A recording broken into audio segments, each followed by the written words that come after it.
If you think about a recent Business Insider article that projects 85% of these businesses to close by the end of the year, that's a severe loss.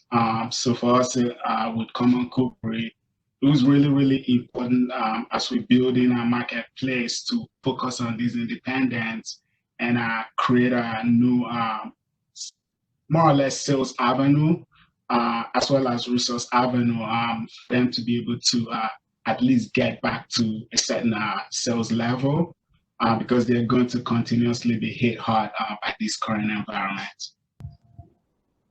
Yeah, I think since the beginning of every webinar that we tried, right, you've been hearing even the big chains sort of struggling, like even the Papa's that is next to our HEC campus, for example. I mean, I think they're closing. And so it's very important right now to be not only helping the big chains, but also helping the family owned and the small mom and pop shops, if we want them around. So, what does it take to to excel in this new normal? John, also, let us know what SCORE is doing right now to see how small businesses is thriving. We do see a number of strategies that small businesses are using to survive and, in fact, thrive in today's world. We've tried to summarize a few of those here in the slide bullets. But strategies include certainly technology, recognizing, adopting, and leveraging e-commerce and its adoption, certainly a good example. Also developing new approaches for delivering value.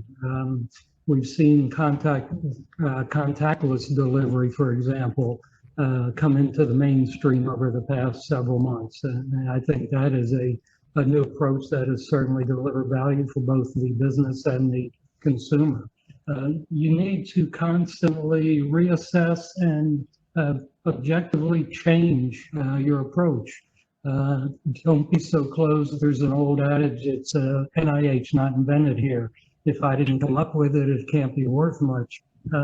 Keep an open mind, keep a pulse on the business, the industry, your competition, and be open to change. Also, along those same lines, cross-fertilization. If you see something that another business is doing, not necessarily even in your industry, think about whether you can bring that into your operation and leverage it. Small business innovations, I think that we have seen across the board, across industries, include personalized service and support.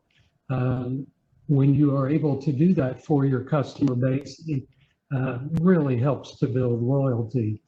Also, whenever you can offer customized products and services, that goes a long way towards that loyalty factor. Digital marketing, including social media. This is certainly a big one in today's world. In addition to services such as Google Ads, there are a lot of low-cost and, in fact, no-cost options that are available to small businesses today. That would include routine email blasts, social media posts, press releases, a presence on LinkedIn and Facebook, et cetera. There's a lot out there that's available. Finally, positioning. Positioning refers to the place that a brand occupies in the minds of the customers and how it is distinguished from products and services of the competitors. So by all means, promote your business and promote your brand. And so, Brenda, if I may, right, the points that John just made was one of the reasons why when we set out with this Common Cookery, we reached out to SCORE just as we reached out to HCC and other resources, right, to really get insight into how to even position ourselves as a business. And so when COVID hit, it was easy to adapt our business model, right, without necessarily deviating from our core mission as well. Yeah, and you've been very active, on like the marketing campaign that we've been doing, for example. I have a couple of people in the audience sharing, right now it has made them pay attention to the different offerings that restaurants are now having, for example, and maybe definitely the adjustments that they have to do with their times. You know, sometimes they're not full time, right? Or it's at 50% capacity for some, right? And we wanted to ask the audience, do we have anybody here that's in the food business, and how have your operations changed? All right, I do see a comment from Doug. We've changed our structure to monthly meetings that were longer in blends, so meeting 1 to 2 times per week to much more frequently evaluate consumer trends and also our operations. Okay, so for monthly meetings. Yeah, I mean, I think all of this is just so needed. You know, to be honest, I can't wait. I mean, I've seen the changes in the packaging, for example, or in the time, but I really can't wait to see a small business give us the experience, like with visual reality, you know, and let's say, you know, I'm getting Italian food from a restaurant and they give me an app to see I'm in Italy while I'm cooking it or while I'm eating at home, you know. So it's like using and leveraging innovations, right? I think that will definitely get my attention from one of the restaurants, right? Oh yeah, those are definitely in the works, right? Especially since we're more homebound these days and we're living in a virtual world, right? Trying to give people a sense of like reality through VR or AR, you know, it's definitely a thing now. I do want the full sci-fi eating experience. I mean, like I feel like that's what I liked about going in a restaurant. It's just the different scenery, the different moods, maybe the music that they're playing, you know. And so just to be creative and safe, you know, if we can't go into a restaurant, it would be so nice to at least experience something like that at home. It is true. Teleport yourself into one, right? Yeah, until that is invented, right? Yeah, you've been seeing a lot of videos from chefs giving behind the scenes view of kitchen operations. It's great. And then from Doug, we've also noticed customers wanting to spend less time in retail establishments, which leads me to believe contactless options for restaurants is a trend that will accelerate even further. Agreed. Yeah. Agreed. Yep. Yep. Definitely seen a lot of that. Even as we're paying attention to the space, right? To go is now the centerpiece for most food creators, right? And so building that into your operating model is key now. Observations, and we see the small food creators optimizing their off-premise services and digital presence. How are they doing this? So just alluding to what I believe Doug just mentioned in the chat, right? To go is the centerpiece for a lot of the smaller food creators now. They're investing more in anything that ranges from curbside pickup to really implementing contactless delivery and pickup services as well. And you see them do that too by also leveraging e-commerce, right? Really leaning into the digital presence by embracing newer pickup and curbside-driven apps, smaller ones like Talk, and really what we're looking to offer with Common Cookery. And not just only using that as just a new sales generated system, they're also using it as a core engagement tool with their customers, right? Doug just mentioned how in retail, they're noticing more people are not willing to go out into the stores anymore, right? So for small food creators, it's more important now than ever to really build that virtual engagement presence. And they're using it to shape this new environment we're in as part of the optimization of their digital presence as well as their off-premise offerings. And tell us more about what is the heat and serve meal kits that you've observed. Absolutely. For restaurants, right, the sales volumes are not what they are anymore, right? So you want to get real value per sale. So if the larger the order size, obviously the more take home money you get, right? So you've seen a lot of menus being adapted, particularly by food creatives, into heat and serve meal kits that are designed to feed families, as well as even creative individual servings, right? Similarly, anyone who's been in the restaurant space, right, understands that the margins with alcohol are really valuable to the bottom line. You're now beginning to see restaurants push cocktails to go, even in packages as large as soup containers, right? It's all about selling larger sizes for each order. And you see now, especially the ones who've been able to make that quick change, really benefit from this innovation. Moses, I'd like to reiterate one point back on your digital presence comments. Again, and something that I mentioned previously, the tools are there, the cost is low to have regular communications with your customers. Build your email list, build your text list, do whatever you can to get out in front of your customers on a routine basis. The old saying, out of sight, out of mind, really holds here. Whatever they are hearing and seeing is going to stick with them, and that open line of communications can really reinforce that. Mm-hmm. Great point, John. I mean, I think that's one of the things that now restaurants are having to track, right? It's like getting that type of information from their clients, when before that probably wasn't the case. Maybe it was just like their credit card information, but even that, it's classified and not saved, right? Mm-hmm. I think that's one important point to take, is for the restaurants to start like getting their emails, contact, maybe addresses, to keep serving the clients. Yeah, and John, so Moses, mentioned about the small food creators are doing to excel in this environment of uncertainty. What have you seen with the disruptive events that small businesses should be aware of? Disruption is a very in vogue term.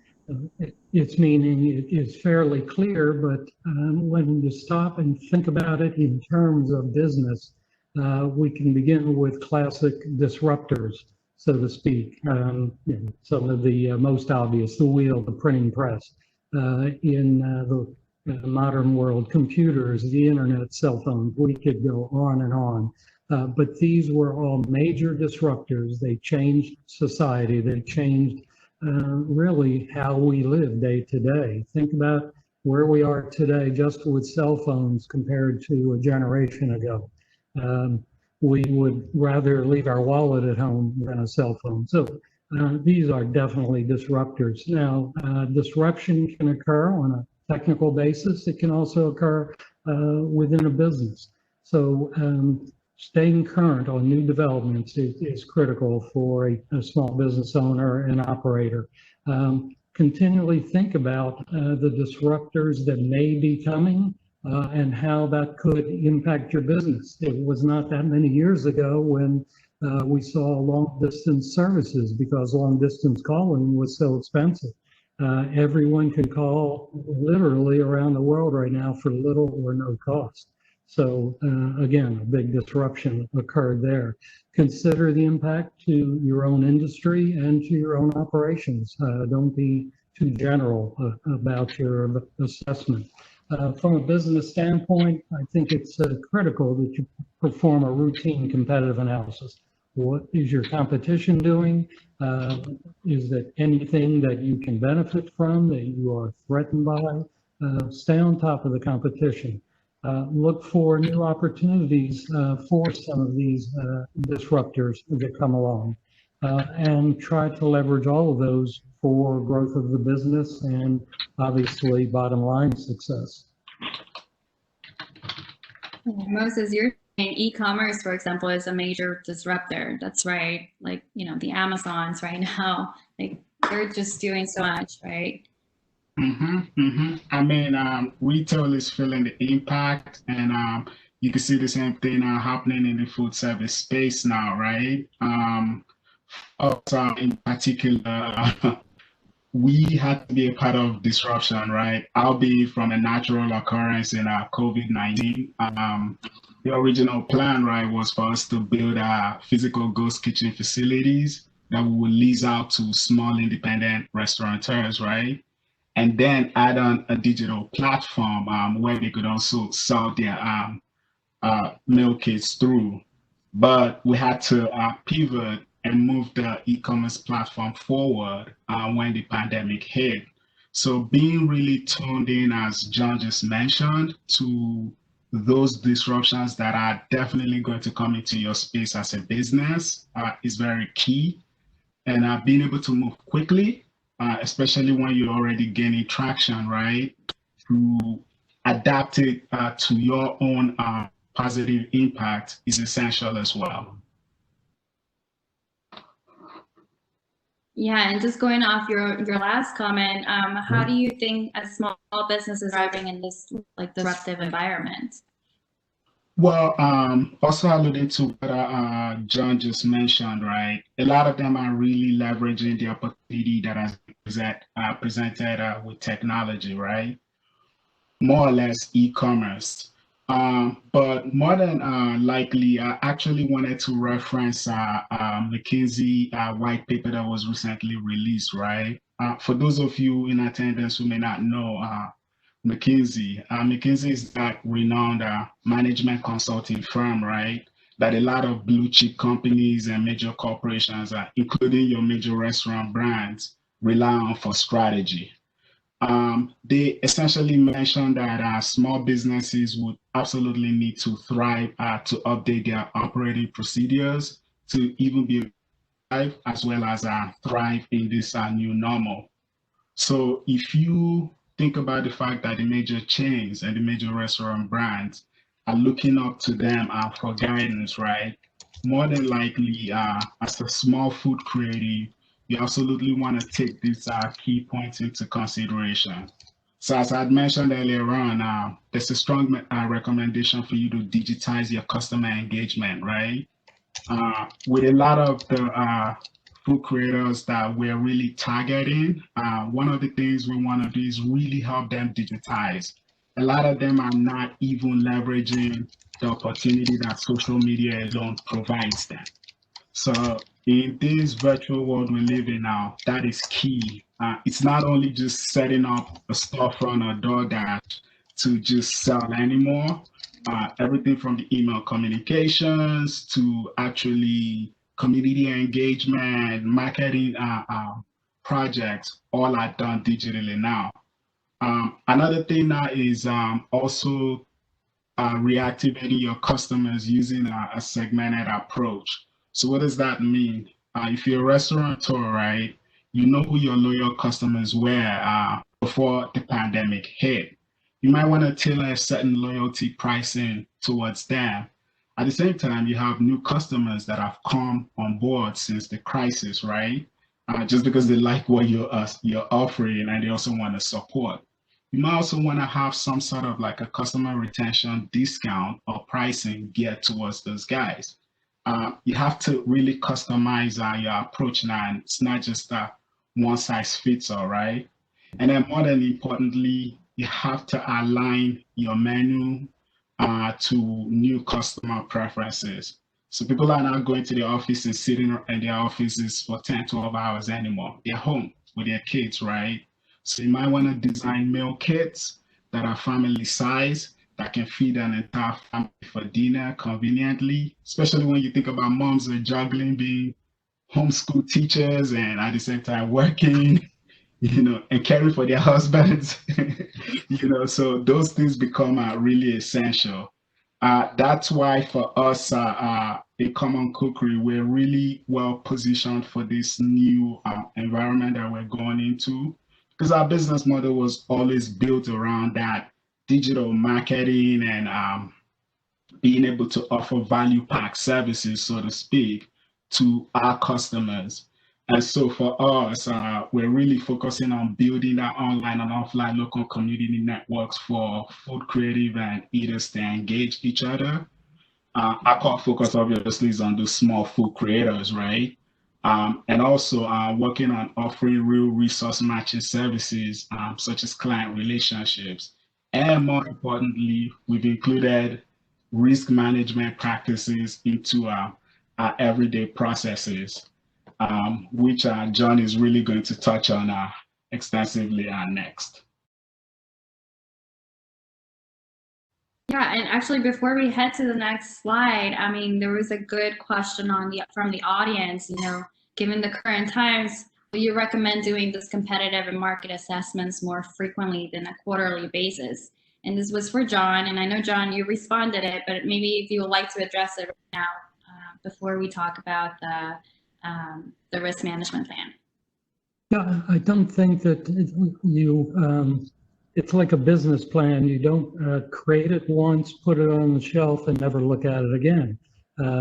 Same thing that we'll cover in a moment related to disaster recovery and business continuity. But competitive analysis, market analysis, that should be an ongoing process. There may be times where your focus is on the business itself, putting out fires, taking care of the latest challenges, but other times when you do have the luxury to be able to do more of an assessment of the industry and of your competitors, get a pulse on where that is. So rather than saying do it quarterly, do it annually, it really should be a continual process. And with time, you will really get a good feel for how often for your own business and industry that would be appropriate. That's right. And so tell us a little bit more about what this also, besides the market assessment, what should businesses include in a risk management plan? Well, let's get into that. If you're familiar with the IT world at all, the terms disaster recovery and business continuity are probably familiar to you. But those concepts apply equally well to virtually all businesses and operations. And just as an aside, the only difference between disaster recovery and business continuity is the extreme nature of the event. A disaster recovery is something so extreme. For example, as we know in the Houston area, Hurricane Harvey, and as we all know too well right now, the pandemic. These are clearly worst case types of scenarios, unexpected events that occur that can have an impact on us professionally, personally, and certainly business-wise. Those would fall under a disaster recovery scenario. Business continuity is more a bump in the road. Something happens that is not going to have an immediate major impact on your operations, but certainly has to be dealt with and addressed. For example, if you have a key vendor who unexpectedly closes their doors, do you have a backup vendor? If not, you certainly are scrambling and try to find one. That's business continuity. What can you do in the meantime to keep the doors open and the business running? It may not shut the business down, but you have to be creative and innovative in those examples. When you do your business planning, including these what-if scenarios is really important. Again, the worst case scenarios would be major disruptions, outages, but there are also best case disruptions that can cause problems. You've heard the expression, it's just as bad to grow too fast as it is too slow. That's really what we're talking about here. If your business grows too rapidly, you can easily outstrip critical resources, such as staff and vendors.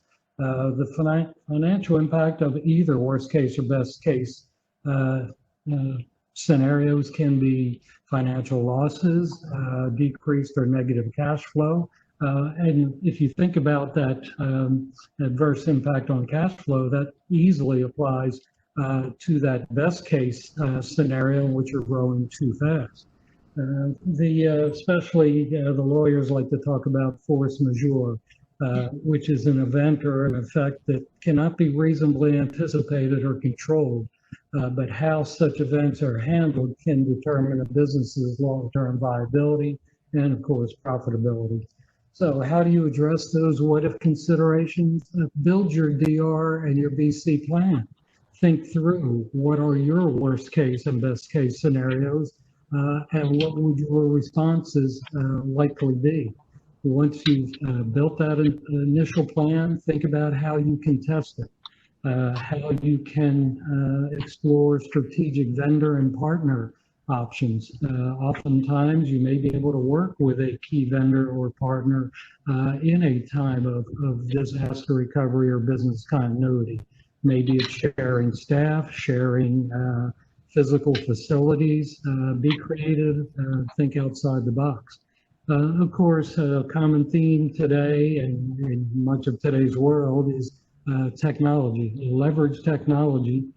If you're having an event that is impacting the business, and you have that list of email contacts, whether it's customers, vendors, partners, immediately get a message out, let them know what's going on, talk about what new provisions are in place and your plans and your timelines. And most importantly, as you can, routinely test and update the plan. Just like I mentioned before about a business plan, don't create it and put it on the shelf. It should be a living document and it should be routinely reviewed and updated. Think about common scenarios that could be within this realm.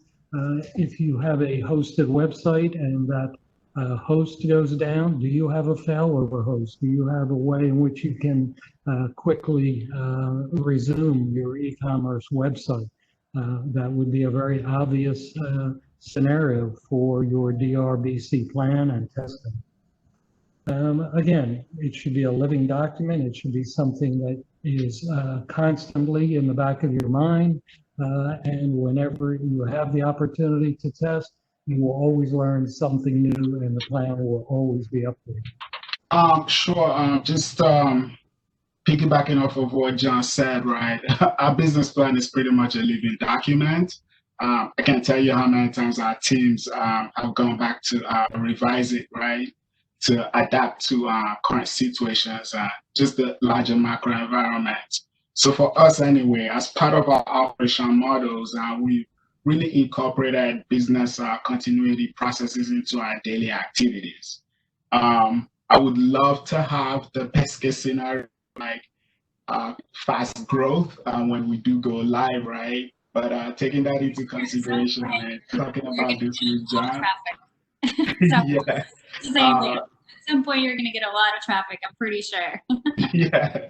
And, you know, I talked about this with John a few weeks back, and that let us build an escalation plan into our operating model, right? Where if we do get that kind of huge spike, there are already agreements with all sorts of backup agencies that are resource providers to be able to supply us with additional resources at a moment's notice. To be honest, that's something that my parents had a restaurant when I was growing up, and that's something that I wish my parents would season it a little bit more, right? Because when we had the restaurant, for example, it was during the recession of 2010. And unfortunately, all the oil and gas companies that were surrounding the businesses, everything plummeted, and they were the ones we were dependent on them to come to the business. Plus, at the new construction, I don't know if anybody has been around Stafford with, the Highway 90, that it was a new construction right across our business. So everything was just hurting. And unfortunately, my parents had to close. But, maybe if he would have done a business plan and consider the what ifs, what if construction were to happen? What if, the recession happened? What were going to be the decisions he had made, right? And unfortunately, we just didn't. To find balance, and it's so hard as a business owner to find the balance, right? And in fact, we have a couple of really good comments, so I want to make sure to address them right now. Doug mentioned, as the economy recovers, I think the restaurants that have been able to weather the storm and pivot to more delivery and pickup will be very well positioned to reap the rewards in the long run. And that's Exactly right. I mean, I think everybody who's now in the digital market, kind of like that's the door, currently for a lot of businesses. I'm checking always online. So if you have that plus your physical office, I mean, or restaurant, that will just double your market, I think, or your market reach. Brandy is mentioning when we were operating our family restaurant, our biggest what if was regarding the military base having an emergency shutdown. Oh, wow. Quickly and safely exiting the base and not being able to return right away. Wow, that is huge, especially for a restaurant where you have everything on and you have to make sure you're closing, turning off the stove and the fridge that has to have like the temperatures of the foods, as you have to follow the protocol, right? That's great points. Thank you. All right. And then Ned also. We talked about e-commerce quite a bit already this morning. And in today's world and going forward, that will certainly be a major component of small businesses in the food and hospitality industry. But again, for the worst case scenarios, if anything impacts that e-commerce capability, and again, it could be a website host going down, it could be your business's connection to the internet going down. That is critical. Do you have a backup? Most businesses that are reliant heavily on IT will have multiple vendors for internet service. That's not unheard of in the business world, even for small businesses. If your lifeline is the internet and e-commerce, you have to have a way to fail over and recover.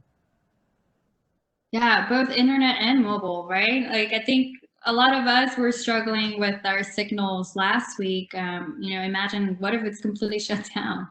Exactly, and I guess it's not just connectivity, it's bandwidth. You could be connected, but if you don't have sufficient bandwidth, then that's almost as bad.